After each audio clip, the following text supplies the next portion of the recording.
پتہ نہیں کیا کہا بابا نے. وہ کہتے رات کو گیا میں اپنی قیام گاہ پر تو پتا چلا جو ہماری مخالف پارٹی تھی اس پارٹی کے 800 لوگ چھوڑ کر ہماری پارٹی میں آ گئے اسی رات کو.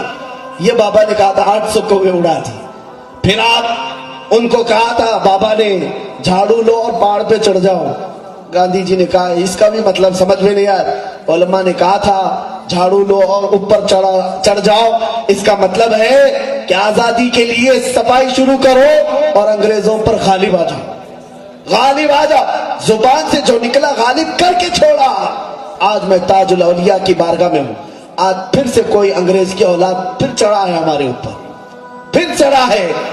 اس لیے کہ آج جو چل رہا ہے نا ڈیوائڈ اینڈ رول والا سلسلہ, یہ انہی انگریزوں کی دین تو ہے جو پورے ملک کو لڑا کر کے رکھا ہوا ہے. پھر آج تاج بابا کی ضرورت ہے. زبان سے ایک بار بابا کہہ دو کہ تم پھر چڑھ جاؤ پہاڑ پر, ہم چڑھ جائیں گے انشاءاللہ اور غالب آ جائیں گے. عزیزان گرامی وقار, آج زمانے کی ضرورت ہے. پھر کسی وقت موقع, میں بڑی معذرت, اتنی بڑی شخصیتوں کو میں نے تھکایا ہے, علماء کو یہاں بٹھایا ہے, بزرگوں کو یہاں پر پکایا ہے, میں معذرت چاہوں گا. لیکن باتیں اولیاء کی چل رہی تھی. ہر بات انشاءاللہ العزیز اللہ رب العزت اس کا اجر ضرور دے گا, ان اولیاء کی نسبت ضرور عطا کرے گا. اخیر میں اتنا ہی کہوں گا, ان نسبتوں کے بغیر اگر جیو گے تو ان کو آوارہ کتے کہا جائے گا. ان نسبتوں کو اگر گلے میں رکھے رہو گے تو دنیا بھی تمہیں ہاتھ لگانے سے بھی ڈرے گی, ہاتھ لگانے سے بھی ڈرے گی. اپنے گلے میں کسی نہ کسی ولی کی غلامی کا پٹا ڈال کر رہو, جس کو امام اہل سنت نے کہا ہے غوثیت معاب کی نسبت تجھ سے در سے سگ اور سگ سے ہے مجھ کو نسبت. میری گردن میں بھی ہے دور کا پٹا تیرا, اس نشانی کے جو سگ ہیں نہیں مارے جاتے, حشر تک میرے گلے میں رہے پٹا تیرا. میں تو یہاں یہی دعا کروں گا, یا تاج الدین والملت والشریعت والطریقہ. وہ صرف دین کے تاج نہیں, ملت کا بھی تاج ہے, شریعت کا بھی تاج ہے, طریقت کا بھی تاج ہے. میں اپنی روح کو سر بستہ یہی کہنا چاہوں گا حاضر کر کے, یا تاج الدین والملت والشریعت والطریقت, حشر تک میرے گلے میں بھی رہے تاجی پٹا تیرا. وآخر دعوانا الحمدللہ رب العالمین.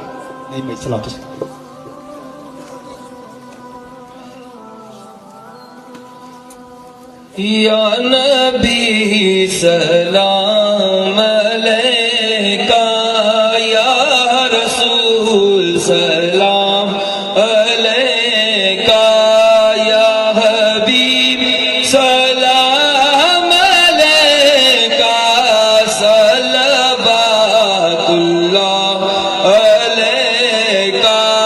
آپ سلطان مدینہ محبت وحی سکینہ, نور سے معمور سینہ, مشک سے بہتر پسینہ.